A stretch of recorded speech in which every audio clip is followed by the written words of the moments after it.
Hello दोस्तों, C plus plus programming के इस वीडियो लेक्चर के अंदर मैं मोहसिन शेखू बाबा की तरफ से आप सभी का स्वागत करता हूँ।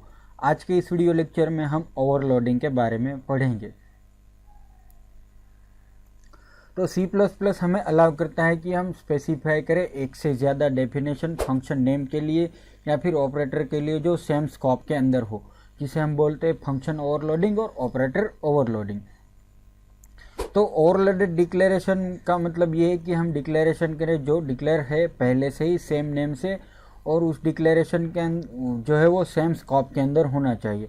लेकिन जो दोनों डिक्लेरेशन है उसकी डिफरेंट डिफरेंट आर्ग्यूमेंट होनी चाहिए और उसकी जो डिफरेंट डेफिनेशन भी होनी चाहिए, ये ज़रूरी है। तो जब भी आप कोई भी ऑपरेटर फंक्शन जो है वो कॉल करेंगे ओवरलोडेड फंक्शन या फिर ऑपरेटर, तो कंपाइलर जो है वो डिटरमाइन करेगा मोस्ट अप्रोप्रिएट डेफिनेशन जो उसको यूज़ करनी है। तो वो कंपेयर करेगा आर्ग्यूमेंट की टाइप को जो उसके अंदर यूज़ हुई है कॉल फंक्शन के दरमियान, या फिर ऑपरेटर के साथ जो उसके पैरामीटर टाइप्स के जो आपने स्पेसिफाई किए हुए उसकी डेफिनेशन के अंदर उसके साथ जो प्रोसेस है मोस्ट अप्रोप्रिएट ओवरलोडिंग फंक्शन या फिर ऑपरेटर को सिलेक्ट करने की, कॉल करने की, उसको बोलते हैं ओवरलोडेड रिजोल्यूशन या फिर ओवरलोड रिजोल्यूशन। तो फंक्शन ओवरलोडिंग इन सी प्लस प्लस, तो हम मल्टीपल डेफिनेशंस लिख सकते हैं सेम फंक्शन नेम की सेम स्कोप के अंदर। जो डेफिनेशन होगी फंक्शन की वो उसको दोनों डिफरेंस होनी चाहिए और उसकी टाइप्स और नंबर ऑफ आर्ग्यूमेंट्स या फिर आर्ग्यूमेंट की लिस्ट भी डिफरेंट डिफरेंट होनी चाहिए। दोस्तों ध्यान रखने की बात यह है कि आप जो है वो फंक्शन को ओवरलोड नहीं कर सकते सिर्फ और सिर्फ उसकी रिटर्न टाइप को डिफरेंट करने के लिए। यानी कि मान लीजिए कि एक फंक्शन के अंदर उसकी पैरामीटर लिस्ट भी सेम है और उसके आर्ग्यूमेंट भी सेम है, लेकिन आप जो है वो रिटर्न टाइप ही डिफरेंट करवा रहे हैं, तो आप उस फंक्शन को ओवरलोड नहीं कर सकते।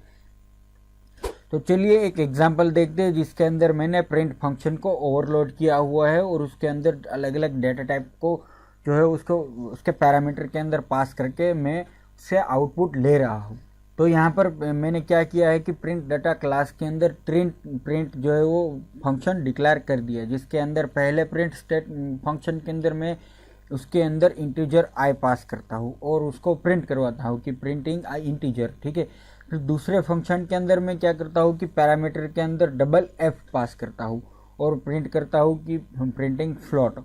और जो तीसरा पॉइंटर है, तीसरा फंक्शन है, उसके अंदर मैं कैरेक्टर पॉइंटर पास कर रहा हूँ और टाइप कर रहा हूँ, उसके अंदर आउटपुट दे रहा हूँ प्रिंटिंग कैरेक्टर। अब मेन फंक्शन के अंदर आते हैं और प्रिंट डेटा के क्लास का एक पीडी ऑब्जेक्ट बना लेते हैं। फिर पीडी डॉट प्रिंट के पहले जो है फंक्शन को मैं पास करता हूँ कि उसके अंदर इंटीजर पास करता हूँ। फिर दूसरे फंक्शन के अंदर मैंने डबल यूज़ किया हुआ है तो डबल पास करता हूँ, और तीसरे के अंदर कैरेक्टर जो है वो यूज़ किया हुआ है तो कैरेक्टर पुट करता हूँ, ठीक है। तीनों के अंदर अलग अलग मैंने जो है वो पैरामीटर दिए हुए हैं। तो कंपाइलर जो है वो हर एक फंक्शन के लिए उसके अप्रोप्रिएट डाटा टाइप के आधार के ऊपर वो फंक्शन को एग्जीक्यूट करेगा। तो इंटीजर वाले के अंदर इंटीजर, फ्लोट वाले के अंदर डबल, वाले के अंदर डबल और कैरेक्टर वाले के अंदर कैरेक्टर को एग्जीक्यूट करेगा। चलिए इसको कंपाइल और रन करते हैं।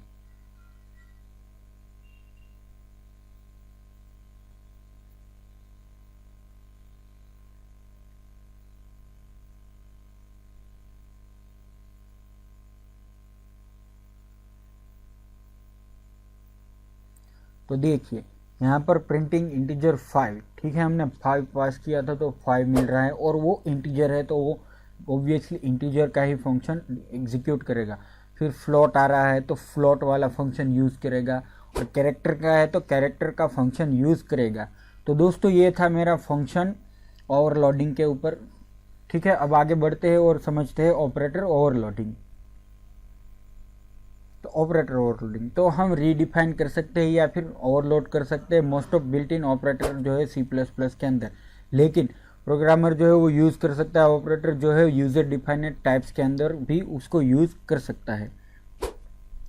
तो ओवरलोडेड ऑपरेटर जो है वो फंक्शंस के साथ स्पेशल नेम के साथ कीवर्ड जो है वो उसका ऑपरेटर उसको फॉलो करते हैं सिंबल के साथ जो ऑपरेटर के साथ डिफाइन होता है। जैसे कि कोई भी फंक्शन या फिर ओवरलोडेड ऑपरेटर जो है उसकी रिटर्न टाइप और उसकी पैरामीटर लिस्ट होती है।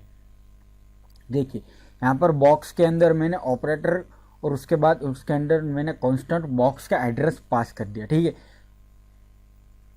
अब समझ लिए। तो डिक्लेयर करते हैं एडिशन ऑपरेटर, जो भी हमें प्लस करना होता है तो ऐड करना होता है टू बॉक्स ऑब्जेक्ट को, या फिर रिटर्न करना पड़ता है फाइनल बॉक्स ऑब्जेक्ट को, तो उसके अंदर हम एडिशन ऐड का यूज़ कर सकते हैं। तो मोस्ट जो है ओवरलोडेड ऑपरेटर जो है वो डिफाइन होते हैं as ordinary non member function या फिर क्लास मेंबर फंक्शन। तो हमारे केस में क्या कर रहे हैं कि हम जो है वो फंक्शन को पास कर रहे हैं as a non member function, और जो क्लास का है वो क्या करेगा कि पास करेगा दो आर्ग्यूमेंट हर एक ऑपरेंड के लिए। जैसे कि यहाँ पर देख सकते हैं कि जो हमने क्या किया कि बॉक्स, उसके अंदर ऑपरेटर प्लस, और फिर उसके अंदर कांस्टेंट बॉक्स n% और कांस्टेंट बॉक्स 2। तो यहाँ पर हमने 2 बॉक्स पास कर दिए। तो इस एग्जांपल के अंदर मैं आपको कॉन्सेप्ट जो है वो शो कर रहा हूँ ऑपरेटर का, ओवरलोडिंग का, और उसके अंदर मैं मेंबर फंक्शन को यूज़ कर रहा हूँ। लेकिन जो ऑब्जेक्ट उसके अंदर पास हुए उसकी आर्ग्यूमेंट होगी, उसकी प्रॉपर्टीज़ होगी, वो एक्सेस होगी इस ऑब्जेक्ट की, दिस ऑब्जेक्ट की मदद से। तो जो ऑब्जेक्ट जो हम भी कॉल करेंगे तो ऑपरेटर जो है वो एक्सेस करेगा यूजिंग दिस ऑपरेटर, यहाँ पर इस जो है एग्जाम्पल के अंदर। तो ओवरलोडिंग ऑपरेटर के अंदर क्या कर रहा कि पहले बॉक्स नाम का क्लास डिफाइन कर दिया, उसके अंदर पब्लिकली यहाँ पर फंक्शन लिख डाले जैसे कि डबल गेट वॉल्यूम, उसके अंदर रिटर्न कर दिया कि length multiply by breadth multiply by height, फिर कर दिए सेट लेंथ, तो लेंथ इक्वल टू लेंथ, ठीक है। फिर सेट ब्रेथ के अंदर ब्रेथ इक्वल टू BRE, फिर सेट हाइट के अंदर हाइट इक्वल टू HE, ठीक है।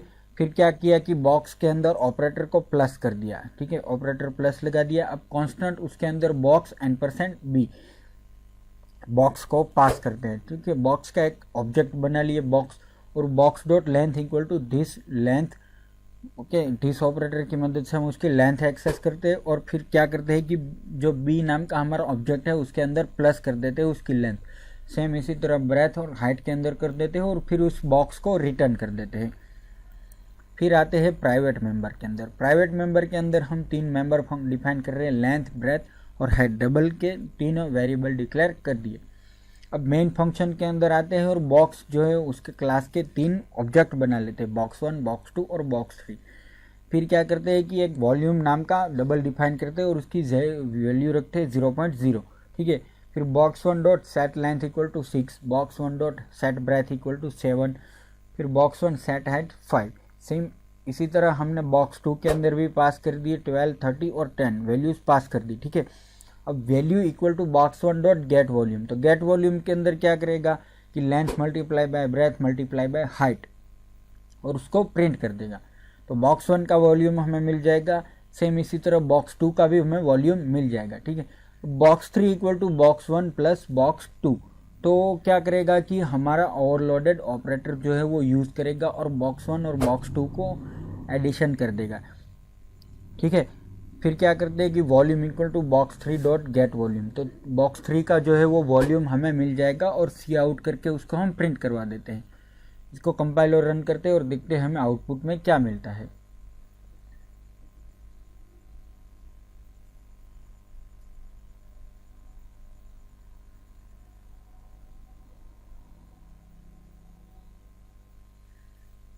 तो देखिए यहाँ पर क्या हो रहा है कि जो है बॉक्स 1 का टोटल है 210 और बॉक्स 2 का टोटल है 1560, और इन दोनों का टोटल मल्टीप्लाई हो जाता है तो हो जाता है 5400।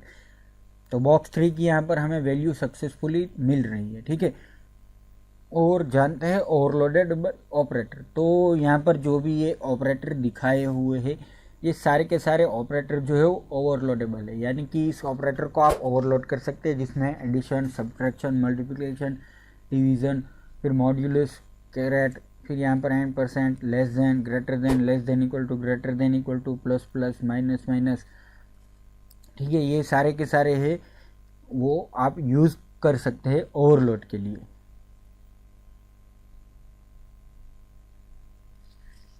और यहाँ पर दिखाए हुए ये ऑपरेटर जो है वो ओवरलोड नहीं हो सकते, जैसे कि यहाँ पर उसका जो है वो रिजोल्यूशन ऑपरेटर है उसको ओवरलोड नहीं कर सकते। यहाँ पर ये जो है नेस्टेड इफ की जो है वो ऑपरेटर हम यूज़ नहीं कर सकते। इसके अलावा जो पीरियड है उसको भी हम ऑपरेटर को ओवरलोड नहीं कर सकते। तो दोस्तों ये था हमारा ओवरलोड के ऊपर वीडियो लेक्चर।